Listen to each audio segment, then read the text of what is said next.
体验了华为 P60 Pro 还有 Mate 3，今天来聊聊我的看法。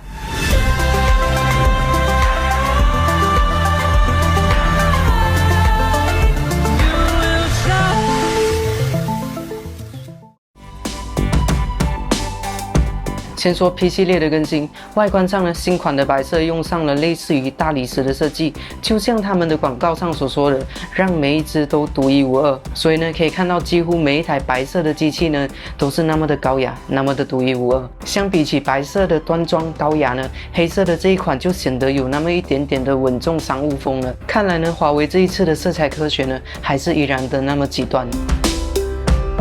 相较于上一代的光滑玻璃背面，这一次使用的是一个磨砂玻璃，除了有效的减少了指纹的残留呢，同时还增加了裸机的手感。我本身呢还是非常喜欢这个磨砂的触感的，不像我手上的这一款 Mate 30 Pro， 有时候呢用起来会有一点黏黏的感觉。顺带一提，这一代的 P60 系列呢还是有昆仑玻璃的加持的。马来西亚呢就引进了2种颜色，我本身呢是比较喜欢优雅的白色，你呢？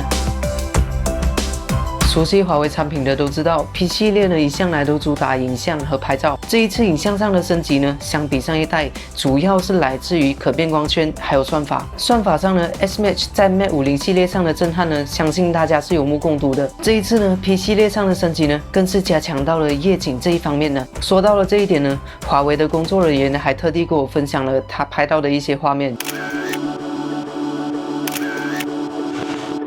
这效果只能说屌爆了！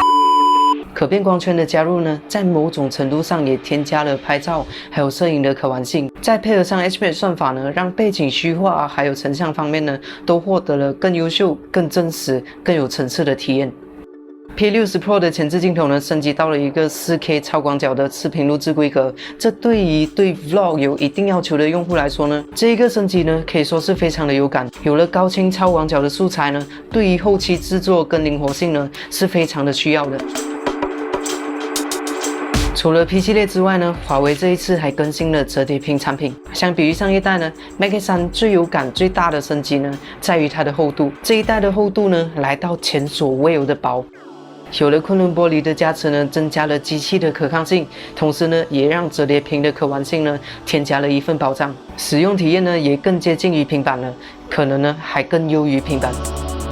随着2023年上半年接近于尾声，手机圈的混战上半场呢，差不多也该落下帷幕。在短短的4个月里面呢，我们可以看到各大手机厂商的创新还有开发，前有镜头还有折叠屏的开发迭代，后有水冷散热还有可拆卸镜头的概念。这证明了各大手机厂商呢，正在往更深层的领域去开发。当然，受到制裁的华为呢，在研发投入这一方面呢，是值得给予肯定的。至于能不能在大马甚至于国际市场站稳脚跟的话，那这就要看看呢，华为在接下来的应用程序方面呢，能够跟市场融入多少了。这呢，也是华为团队呢接下来的挑战。我是John，这里是Sunway Studio，我们下个视频见，拜拜。